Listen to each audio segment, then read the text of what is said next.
Hello, this is Chad with Charm Sciences. Today I'll be walking you through how to use the novaLink 6 software. The first thing that you'll want to do is log into the software.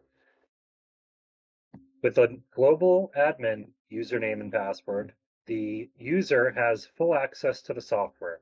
The user will be able to add different facilities, add users, create plans for any of the given facilities, create reports and scheduled reports that contain data from all of those facilities, as well as adding units to the software to a particular facility in the software and assigning plans to those units. So a global admin has full access.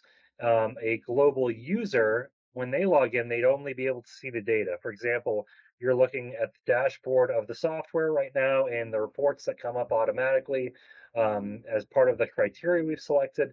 The global user can also create scheduled reports and view Excel reports, while a facility admin would have rights to an individual facility, but they wouldn't be able to create any new facilities. And a facility admin would also be able to create new plans, run reports for their particular facility, run scheduled reports for their facility, and assign plans to their devices, etc. So whenever a user is logged in as a user, they don't have rights to create plans and make changes, while an admin, whether it be facility or global, will have pretty much unfettered rights to either just the facility or for all of the facilities if it's global. So the first thing that we'll do is we'll click on the facilities icon now that we're logged in as a global administrator. So we have rights to facility section. And if we click on facilities, we'll see all of the existing facilities that we've already created. Or we can also create a new facility from here. We can assign users to the different to the devices. We can also delete a facility from this list. So the first thing I'll do is just click Add New Facility. And when you do click Add New Facility, you'll have a add row right here, and you can type in the name of the new facility.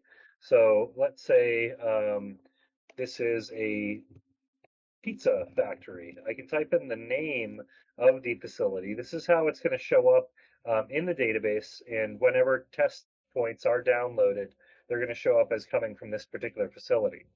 I can add a city, state, address, and zip code if I'm so inclined. So I can type in, say, Bridgeport, Mass.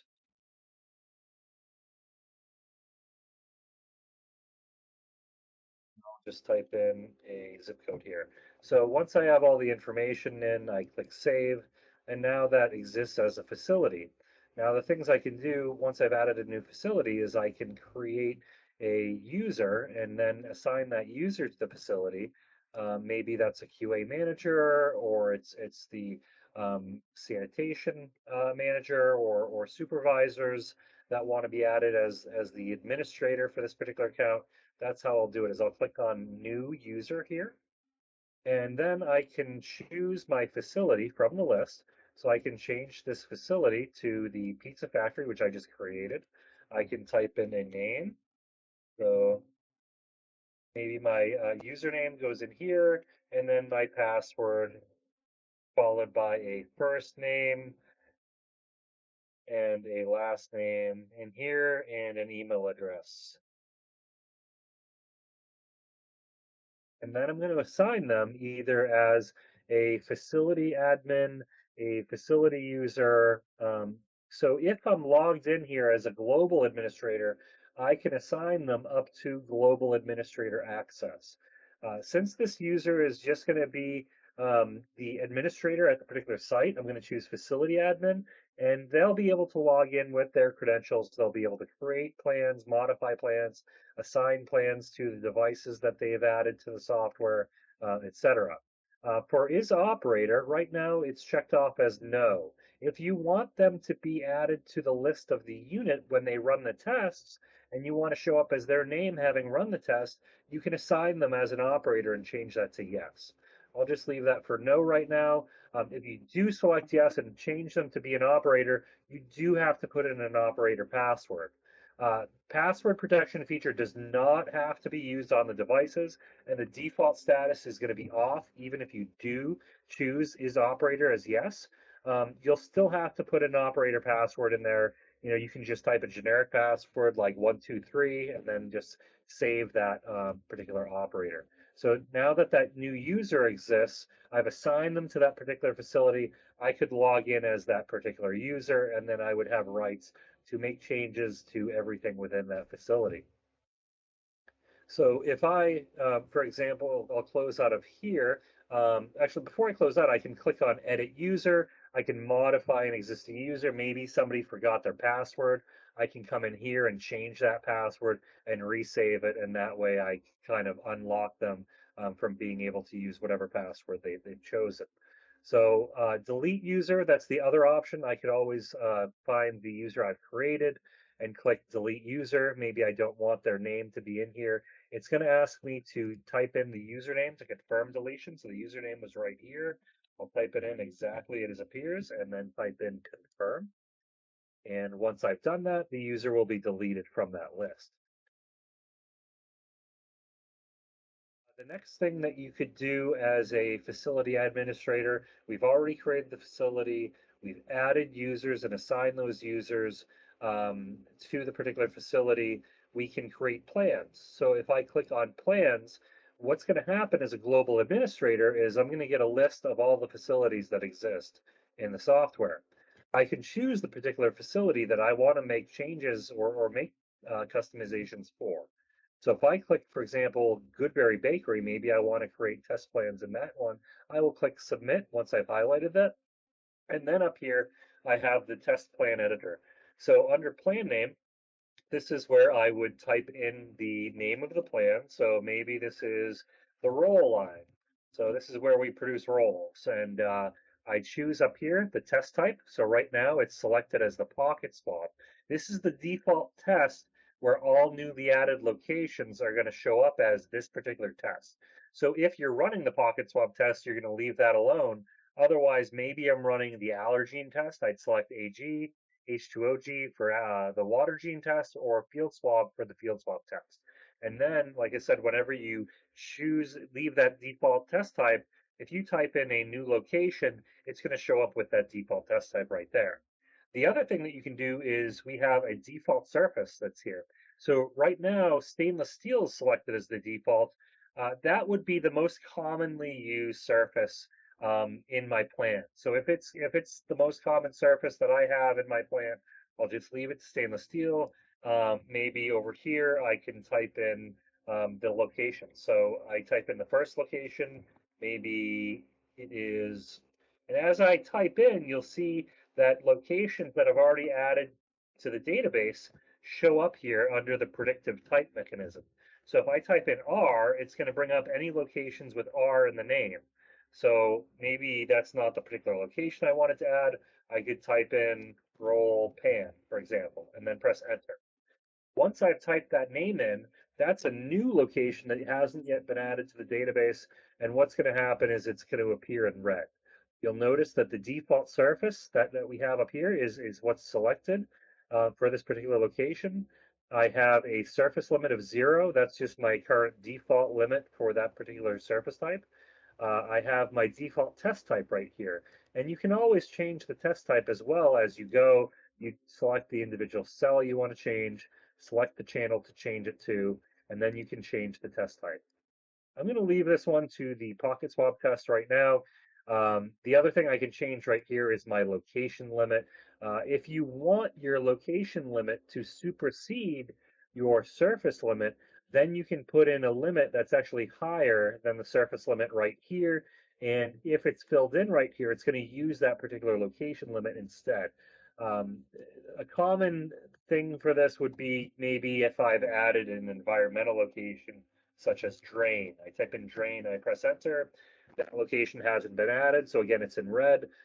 If I want this location to have a limit above the surface limit, I could type in, for example, 10,000. So, for example, drain is stainless steel.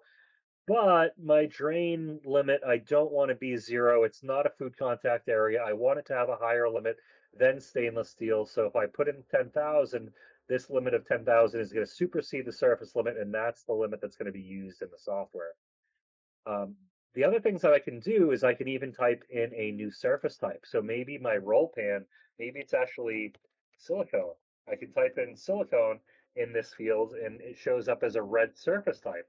So if it's red, again, it's newly added, it's not yet registered to the database. Any newly added things I can right click on and click add all to database. The other thing that you can do is you can copy a list of locations that exist elsewhere. So let's say I want to copy an existing plan. Let's say I had an Excel spreadsheet. I'm just going to click on the plan name and just enable content right here. Now I have a list of all the locations in this plan. All I'm doing is just copying these and showing you how to copy and paste in the software. So I'm just going to come in here and click Control C to highlight all these locations, and then I can, um, well, I already closed out of my existing plan because I didn't save it, but I'm going to go New Plan. I'm going to type in my my particular plan name, so maybe it is a red line. I can type in my locations.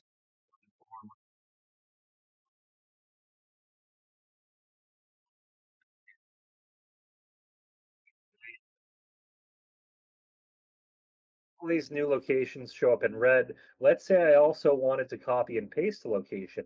I'd click on that cell and then click the word location above here. Now I have a blue cell here to add it to. I can right click on the blue cell and click add all, sorry, paste. Now, once I click paste, all of those locations I copied from the Excel spreadsheet are showing up in here, um, along with my newly added locations. To register my newly added locations, I can right click and click add all to database, and then any surface types or locations are added to the software and registered. And at this point, I can actually save my plan. If I want to make changes, I could also go back to my Excel spreadsheet. I could paste as well the surface types that I'm using, or I can come in here and maybe I can type in P for plastic and it shows up already in there. If it didn't exist as a surface type, like for example, once I've typed in silicone, I typed that in. Actually, that already exists in my database. But that touch type mechanism allows you to select any surface that's already been used. Okay, so I have my surface types. I have my limits associated with those surface types. If you want to change the limits of those surfaces, you can click on Test Settings. In the Test Settings section, this is where you set your limits. So once you've added a surface type, it's going to show up under the surfaces list here, and you can come in here and change the limit. So maybe, for example, my stainless steel has a limit of 1,000. Once I change that and click Save, now in the software under my available plans, it's going to show up as a limit of 1,000. Now this limit is only set for that particular facility. Each facility can have unique surface limits and unique surface types. If I click on locations, I can see limits can be set for these individual locations as well. So if a limit was set for the individual location, you'll see it here. This shows you when I set a limit of 10,000 for the drain. Once I'm done making modifications there, I can click Save, and it'll save those limits. I'll close out of this window, and now you'll see that all of the limits for stainless steel have adjusted to 1,000. The other things within the plan editor you can do, let's say I want to remove a location from the list. I can highlight the row I want to remove and click the minus icon. I can add a new location in the middle of my plan. So maybe I want to add a location here. If I click the plus icon, it'll add a new empty cell above that row, and then I can just go ahead and type in the new location. So once I've typed in the new location, everything is the way I want it to appear. I can click Save. Okay, that will save my plan, and now it's an available plan within the software, and I can add that plan and assign that plan to the units as well. So the other things within here as well I could do, I've already kind of shown you how to bring up a report from a particular plan. I can export any of these existing plans to an Excel report by clicking on the plan I want and then clicking the report icon. And it'll export into Excel, just like so. Okay, the other buttons within this menu, I can also click on New Plan if I want to generate a new blank plan, if I want to start fresh. I can click on Smart Plan or Delete Plan. So Delete Plan is just going to get rid of the plan entirely from the software. Smart Plan is a little bit different. What Smart Plan is going to do is it's going to assign priorities to the testing plan. So let's say you want to test 10 random sites from your particular test plan, but you don't want them to be completely random. You want the zone 1 and zone 2 locations. So zone 1 might be locations that are going to touch your product. Zone 2 would be areas immediately adjacent to product contact areas. Zone 3 would be floors, drains, walls, stuff like that. And zone 4 being, a room that's not even in the same production area, something like that. So your zone 1 locations, if you want to assign priorities, you can come in here and actually I'm going to type in drain because a drain would be an environmental area and that would be a zone 3. So I'll type 3 here, and then maybe the rest of my locations are going to be zone 1 areas. So you can, once you've chosen to create a small, let's add some more locations. 7 here,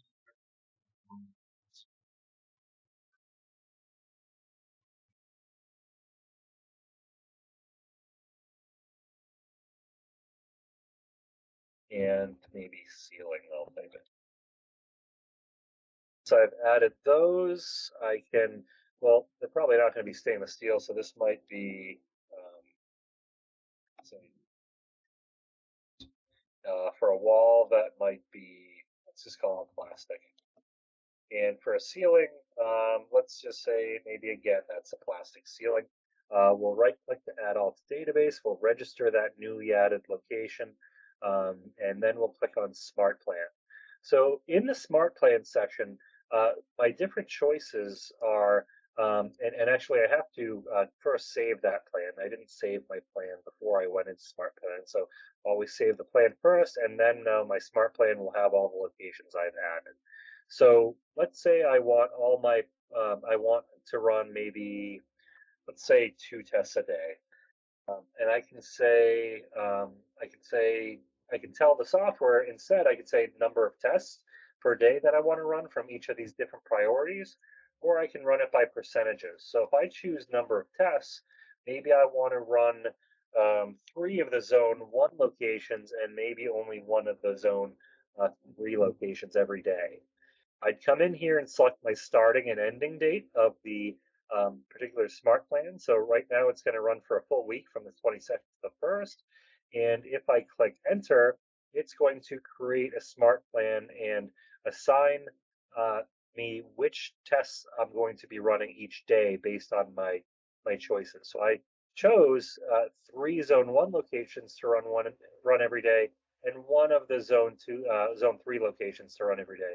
So it basically is going to randomize the testing so that it's going to agree with your choices from the earlier selection. So it's going to run through every one of your locations in the list before it repeats. Okay, so if I want to save this, now whenever I synchronize with my device every day, it's going to load up a new smart plan for that day and tell me to test the particular locations for that particular plan. If you have multiple plans, you'll have to create a smart plan for each of the particular plans that you'd like the smart plan for. You do have to assign the priorities for each of those particular plans you want. Okay, so that's the plan editor section. Next thing I can go into is adding units. So I've already added facilities, I've created plans.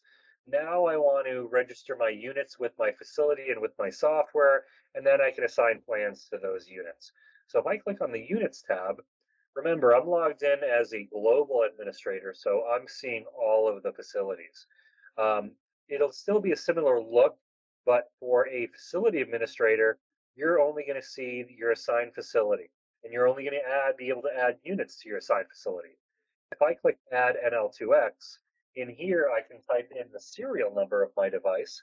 So, for example, my unit is serial number 335. It starts in NL2X 0335. So what I'm going to do is I'm going to leave the first couple of zeros and then type in 335. Okay, so the first couple of zeros are the unused. If you have a four-digit serial number, it might start, with a one or two. That's where you put, for example, 1335. You'd use this zero, change that to a one. You could type in the unit name. Maybe it's just my. Let's go back and choose my facility first. So I can assign it to Goodberry Bakery, for example. I can choose, type in my name, bakery one, and I'll just repeat that for a description.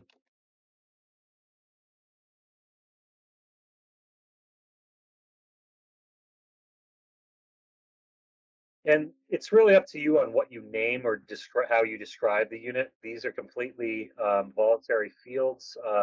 You need to fill them out, but you can choose whatever you want to enter. This is important, though, that I assign the device to the correct facility if I am a global administrator.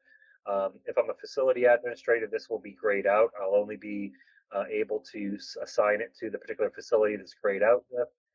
If I click well, right now it says serial number already exists, so I've probably already added my device to a particular facility, and I see here under the list that yes, this device already does exist. It's right now it's under Hudson Farm Dairy, but maybe I decided to change that. If I click Edit NL2X, I can come in here and I can change it and reassign it to Goodberry Bakery.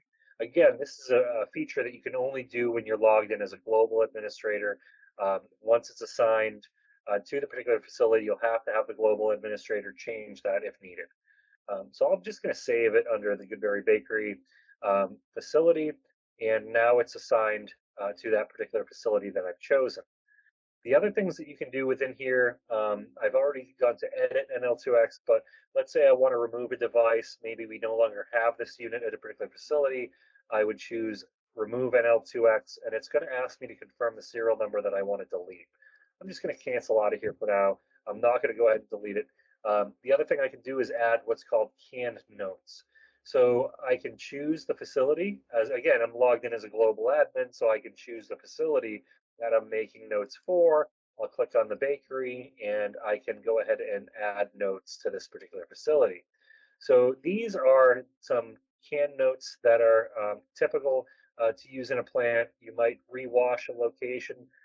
If it fails, you might choose to rewash and resanitize, re-rinse and resanitize, resanitize, do additional manual cleaning, contact the supervisor. You can add more as you need, or when you're on the plant floor, if you want to customize any of these notes, you can do so. Once you've typed in the notes and you've clicked the save icon, that is when, and the next time you synchronize your device, those notes will show up on the unit. If I wanted to add a new note here, I could type in my new note, and I could say the wash, rinse, and sanitize. I'll click F, save.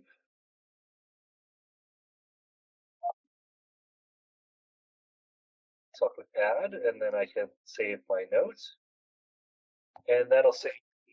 And the next time you synchronize the device, that new note will appear on the device after you run a test.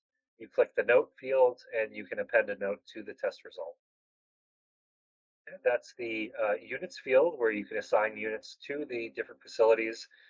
Now that I've assigned the unit to the facility, I can assign plans to that particular device.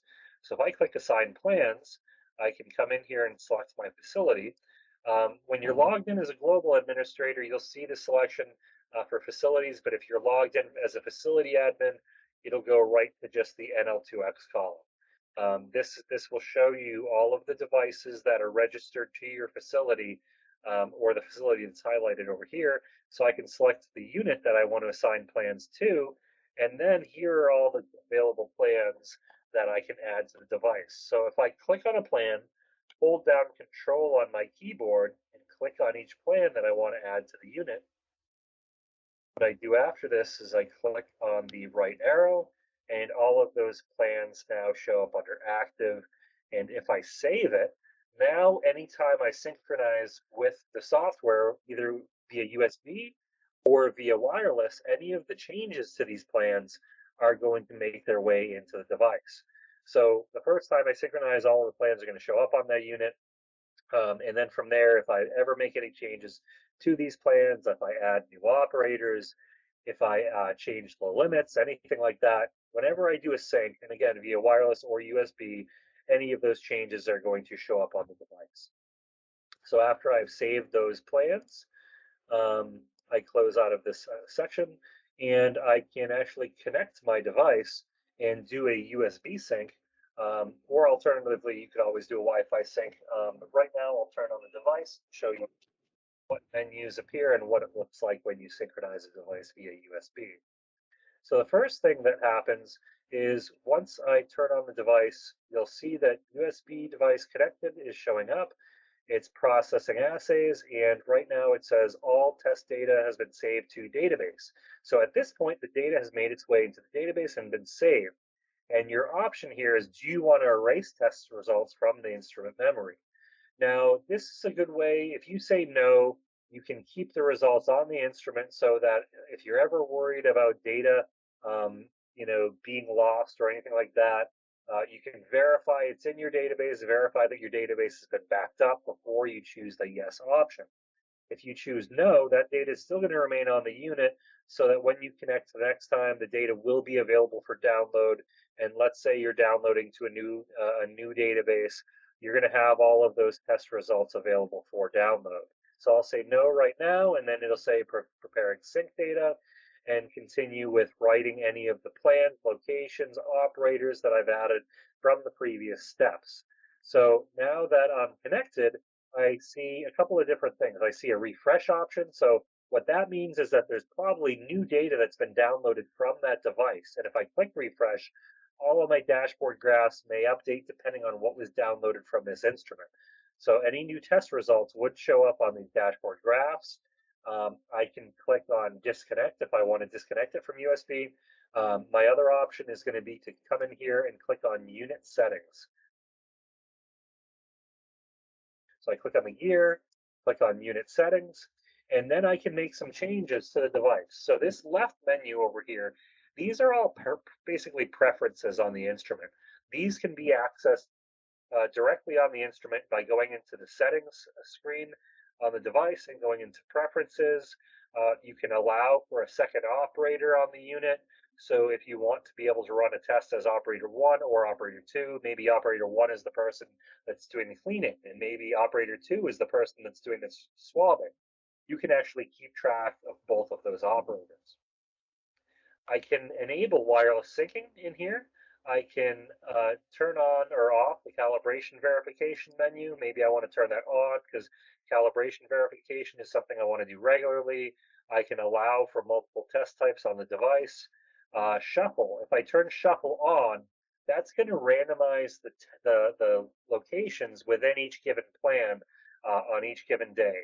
So it's going to shuffle them in a completely random order. So let's say you want completely random test sites every given day. Well, if you turn shuffle on and you go into your plan and you want to test the first 10 random locations, you test the first 10 locations that show up on that list. And let's say the next day that you go in there, they're going to show up in a completely different order. You can enable the operator password feature here. What this feature is if it is enabled, then when you run a test, um, before selecting, when you select the operator, you actually have to have that operator's password to be able to run tests as that operator. When you turn the device off and then turn it back on, it's going to default to operator 1 and operator 2 as default. So it's just going to show default names in that list, and it won't show up as the particular operators that you've added to the software.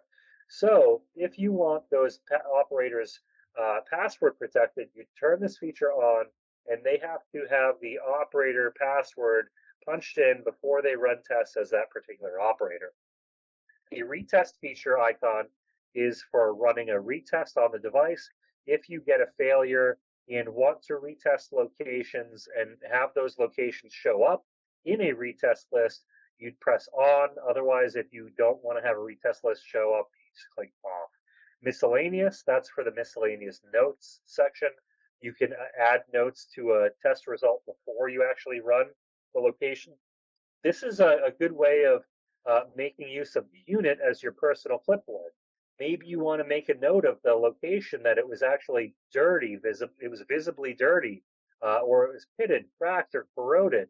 Something like that had happened, and you wanted to make note that this location maybe should be the particular surface should be fixed or repaired, or something needed to be done to that. You would click on. Keypad click, that's just whether the device makes a tone. If you turn that to on, whenever you press something on the device, whenever you touch the screen, it's going to make a click on the unit. Print style is if you connect the device to a printer and you want the test results to show up on the printout.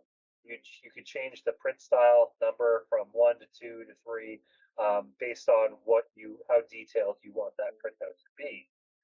Language is if you do have multiple languages programmed into your device, you can select a different language option. You can contact Charm Technical Support if you do require or want to request a different language on the unit. Backlight is how bright or dim the display is, and on time is how long that display will remain on until the button is pressed. Another button is pressed. So right now it's defaulted to 60 minutes.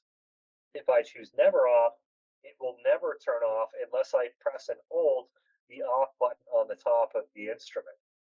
The Wi-Fi settings. This is where, for example, your IT can come in and program Wi-Fi settings in for you. So let's say IT doesn't want to hand out a password. They could have the operator connect the device via USB, and then once they're connected, they'll come in here and they can click and type in the access point. The authentication type is they choose the authentication type. And just remember, for access point, this is case sensitive, so make sure if it shows up as capital letters on your, for example, if you do a search on your iPhone, type it in exactly as it shows up on your iPhone, whether it's uppercase or lowercase. The password. This is the password for the wireless that you're using. And then right here, what's grayed out is you see a login name and password. That's for any enterprise wireless users where a login name and a password is required. So if you do change the authentication type to enterprise, you'll see the ability to enter a login name and password. Right now, the default is selected to obtain an IP address automatically. You can also use a specific static IP address, have a static IP address assigned to the instrument if you do desire. But by default, the default way is that the unit is going to obtain an IP address automatically from the network. So if you do choose use the following IP address, this is going to be changed from ungrayed out. You'll be able to put in the IP address, the net mask, and the gateway that's in use.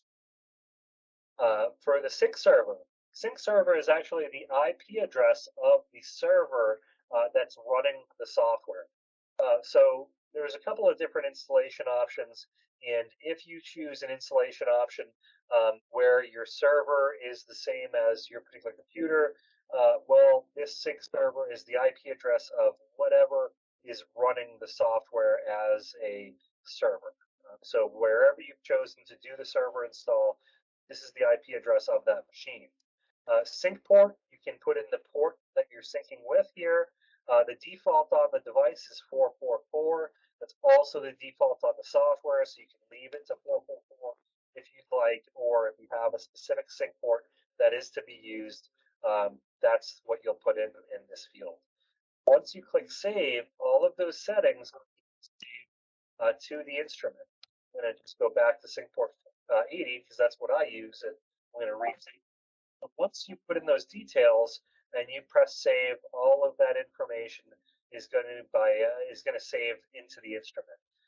The alternative way of setting up wireless is on the instrument. So on the instrument, if you want to connect to wireless, you'll go on the device and go turn it on and go from the main menu to settings, and then from settings you go to Wi-Fi scan. Once you've selected Wi-Fi scan, the unit's going to search for available networks in your area. It's going to list those available networks, and then you can choose the network that you want to choose, and you'll type in your password. And after you've typed in the password for that particular network, it's going to tell you whether it was successful at connecting to the network or not. Once you are successfully connected to that network, then you can go into the unit, go to settings, and then Wi-Fi. And when you choose Wi-Fi, it actually asks for a password. That password for Wi-Fi is 4000. You'll type in the password 4000, and then you can arrow down to the sync server field. And that's again where you want to put in the IP address of the server that you're going to be communicating with. And below that sync server is the sync port that you'll choose as well. One further option that you have on the device is the novaLink 2X units are um, are capable of 2 or 5 gigahertz wireless. So you could actually enable the 5 gigahertz wireless by arrowing down all the way to the bottom of the menu and changing the 0 to a 1 if you want to use 5 gigahertz, for example. By default, the unit would be set to 0, which 0 is 2.4 gigahertz.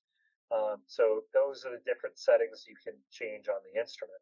Once you've put in the sync server field and the sync port on the unit, you can escape back to the main screen. You can press the sync button, and you can test whether the synchronization is successful. So now I'm going to get into a little bit on um, how to manipulate the data on the front screen here. These graphs here that I see are all built out from the main page. These are what's called dashboard graphs. So these dashboard graphs are all querying data based on the selection that I've made up here. Right now I have a custom criteria that's selected. I have the 1st through the 30th selected. So right now in all my graphs, they're going to show me data that I've accumulated for the 1st through the 30th. Remember, I'm logged in as a global administrator, so I see data from each of the particular facilities. If I want to do specific criteria, I can go into the graphs and further manipulate those to specify the facility that I want to see, etc. So all of these graphs are going to be based on my date selection up here, which I can do specific criteria. I could choose today, 24-hour, 7-day, or 30-day view. Once you've changed the criteria, you're going to see that refresh arrow again. You can click refresh, and it's going to refresh based on the selection that you've made. So let's say I want to add a new dashboard graph. I have these available dashboard graphs. These are all different ones that I've already added, but let's say I want to add a new dashboard graph. The way I do it is on the bottom here, or on a new page, you're going to have this icon show. Click on the new page icon, and then that'll launch the dashboard panel configuration editor. So up here is where I type in the name of my panel. So maybe I want to say this is data, or maybe I want to say total pass. I line facility vineyard. I can name it total pass vineyard. I can say total pass is the graph that I want to choose. I can include pass and failing results. Here is where I set the target. So right here in the background, I see the graph that I want to create. This is actually showing you the daily target that you're hoping to meet.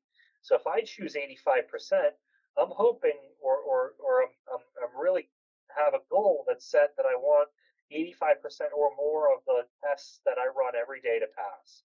I can see here that all of these days I have not met that criteria. So maybe I want to set a lower threshold, maybe 80%, a target pass fail.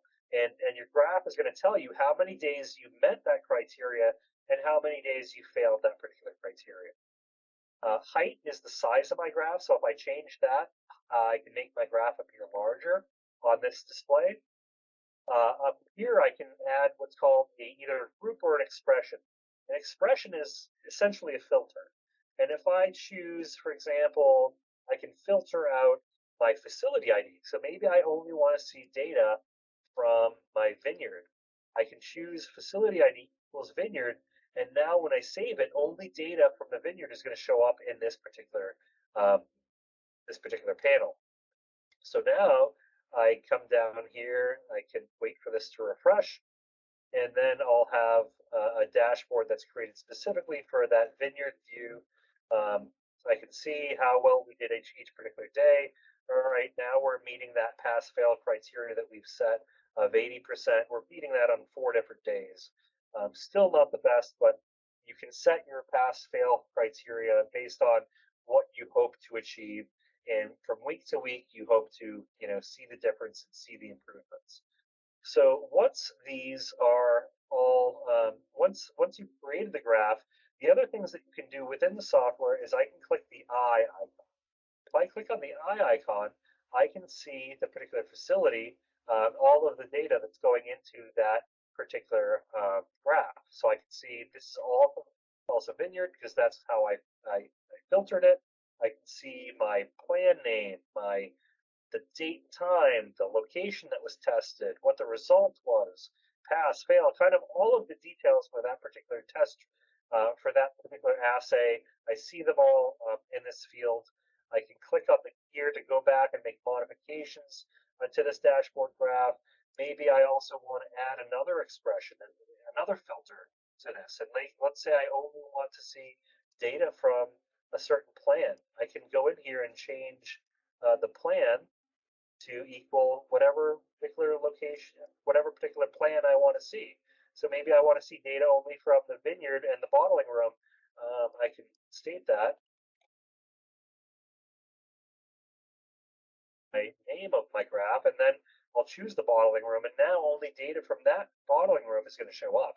It appears that I don't have data for the bottling room, so I can make that change and get rid of that filter if I want. But this is how you add extra filters. You can even, for example, add an expression of test number, or test number is greater than 1, and you can see all results for which test number was greater than 1. So you see all the retests. For example, you can filter out based on any criteria. You can filter out based on a grouping. So let's say your group might be a bunch of, you can make an any or all argument. So now, instead of all of the following having to be true, I can say any of the criteria are true. And I can say, okay, I can now add a few different expressions. Now I can say I want plan name. So now I want to choose my plan, and I can select bottling line for one plan that I want to show up in this section. I can say plan name equals, let's say, silo 3. I can have my other plan that I'm filtering be equal to maybe tank. So now I can filter by any of these particular plans. So whatever shows up in here, these are the plans that I'm filtering for. So only data from those particular plans is going to show up if I've added these as an any argument. Now, now any of the following, if my plan was from table or tank, those are going to show up now in my chart. So now if I click on the eye, I can see only data from the, for example, the tank or the table are showing up in that graph. If you want to get rid of a graph entirely, you come in here, you click on the gear, and you click on delete panel. It will clear out that panel and get rid of that. There are a few different examples of charts and graphs here as well. One of them is table, for example, And this is a little bit different. This is more like an Excel-based table where you're going to see the different columns. So I'll just type this table up top here. Maybe I want this graph to, or this table to be a little larger than normal. I'll make it the height 500, so it's going to appear a little bit bigger. Um, I'm going to add a timestamp, which is date and time. That's a column for date and time. I can add my plan.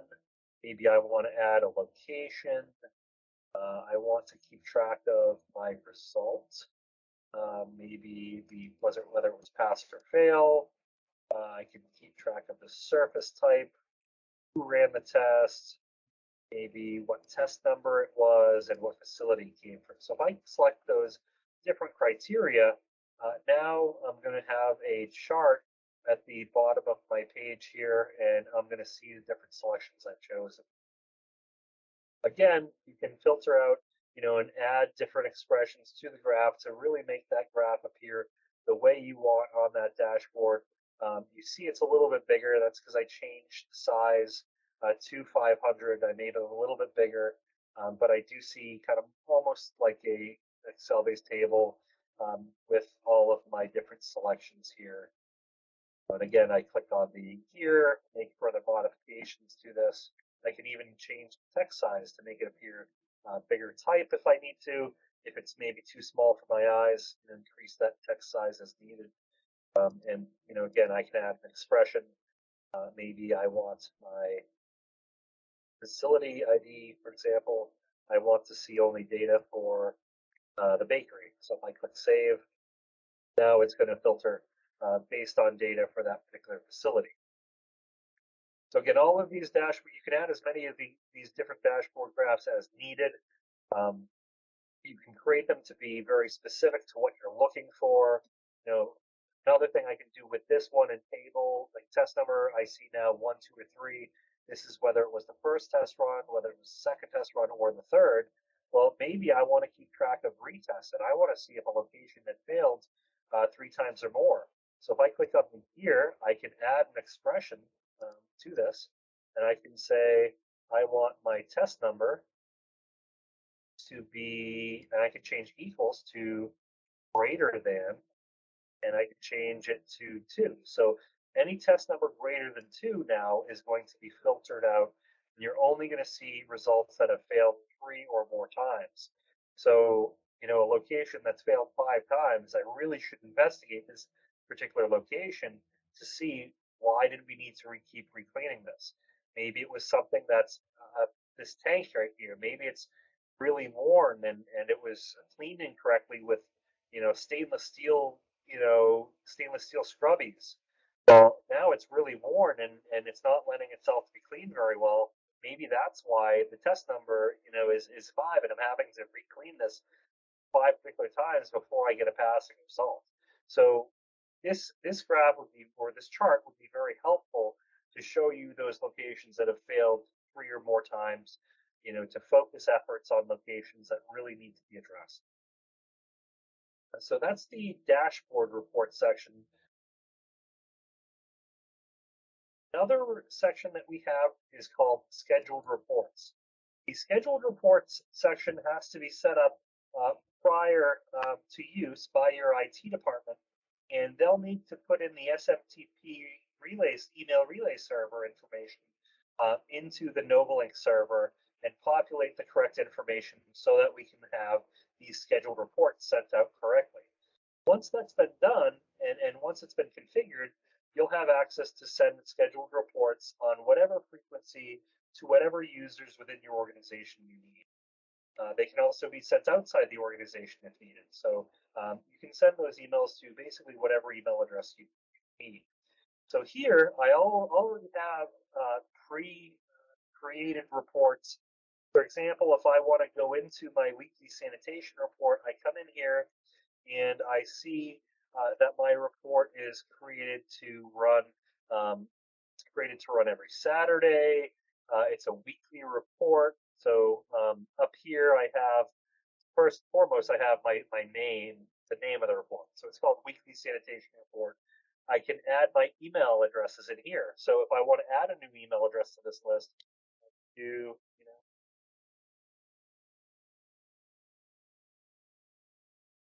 followed by a semicolon. And for further names, I gotta do a semicolon, space, and then the new name. And all the names I want to show up in the report, I come down here and I'm in the schedule section. I choose my start date when I want to start sending the report out. I choose my period. So is this a daily report? Is it weekly, monthly? My send time. This is the time that it's going to be sent at. My range, if it's a week's worth of data that I want to be in here, if it's a day's worth of data, months. I right here I have a week chosen. I can choose custom, current week, or last week. Right now I have custom shown so that I can generate data to show you guys what it looks like in the preview. But normally you would do a report based on the previous week or the current week. If this was the last week, I would get data from the previous Sunday all the way up to the Sunday of when it's being sent. So once I've chosen those criteria, I can add different sections to the report. And these sections are very similar to the dashboards that we added previously on the main page of the report. So for example, if I clicked on here and click add section, I can add a section to this particular report. And similar, like I showed you on the dashboard, we have what's called table. And this is where I can type in the name of my section. So this is table, maybe I can call it, for example, if I want data specifically from my vineyard, um, we can filter out and add an expression just like we did previously. So I'll show you that.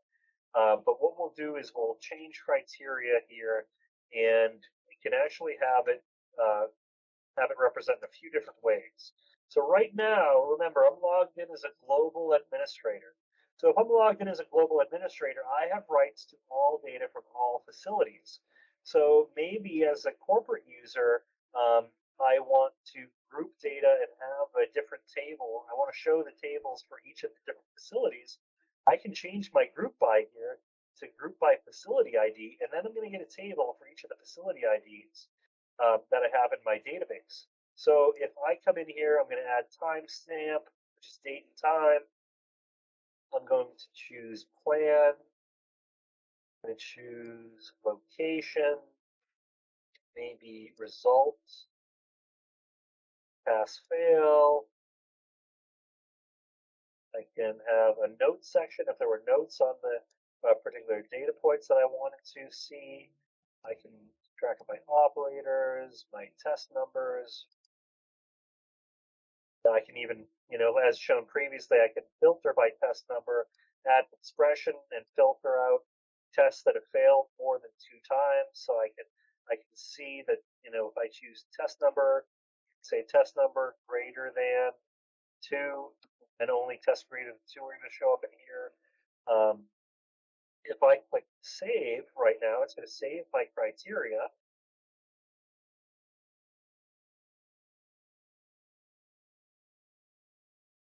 Okay, and once I save that, now table, that's the bottom section of my report. I'm going to look at my preview, and I'll expand this so you can see it a little bit better. So under the configuration, these are all of the different charts that show up on the page. So when I did group by, so I'm going to go back down to the bottom section here. So if I chose group by, I can see that it's going to group by the particular facility that I've chosen. So if I go up here and I've chosen snapshot,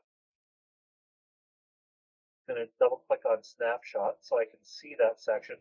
And if I choose group by, you're going to see if I group by facility, save that. Now I'm going to have a selection for each of the facilities within my database. So I see the produce section. I see, I can see produce. I can see a graph for each of the particular facilities that I am looking for in my database. Um, so that's adding sections. I can also modify those sections. I can delete sections. So maybe I want to get rid of a particular section. I can go in sections. I can click on the section, then click delete. I'm going to delete that section from this graph.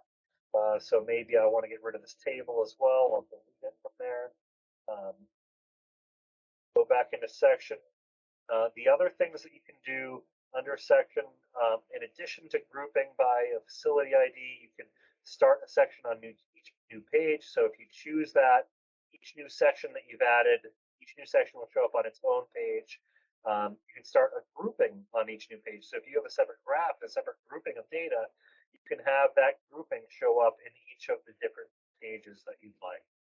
So if I change the target, which is for this particular graph, this is the target pass fail percentage for each day. So if I have this as 50%, how many did I meet that target 50% pass fail threshold for the day? If I want that to be more realistic, I might change that to 80%. I can change the height, the sizing of that graph, click save. And once you've saved it and everything appears the way you're looking for it to appear, you can close out of this section. So the report filter as well, right now, filtering, it shows test type equals pocket swap. So I'm only showing data for all of the pocket swap tests. If I want to get rid of the filter, I can close out of here. I could filter by an expression and say all of these sections that I've already added, I want them to be filtered so that I only want to see data from a particular facility. I can, select the facility I want to see data for, and now only data from that facility is going to be going into these graphs. So, basically these filters are going to further narrow down the selection. It's going to further narrow down the data that goes into that particular report. So, again, if you want to add a section, come in here, click Add Section, and you can add a brand new section to your graph. And whether it be adding a table, you can add master sanitation graph. You can choose whether you want to see pass, fail, and retest. So if I choose this one, for example, I can see my master sanitation. So I'll scroll back down to that graph, and you'll see basically each plan grouped out, and you're going to see the test results for that particular day. So I had a failure that was 5829 on the shoot, followed by a retest of 0. And so if you have a split box like this, that shows that you ran a retest. If it's all red, that means a retest wasn't run and that it was a failure. If it was green, you see a passing result for that particular application. Once you have all of the particular criteria selected for your graph, you can save it, and from there on out, your report is going to be sent automatically to whomever you chosen to add to that particular report.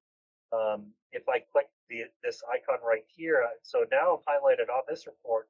If I click this email button, that's a manual send. It's going to manually send at whenever you click that button. So it's going to send based on the criteria that you have up till that particular time. This page icon is to add a new report. Once we are in this new report, we can type in the name of the report. We can type in the recipients and create a brand new report and add as many different reports to the software as needed. If you have any other questions about the software, please reach out to Charm Tech Support at techsupport.charm.com. Also, our phone number is 978-687-9200, and extension 4 will get you to the tech support department.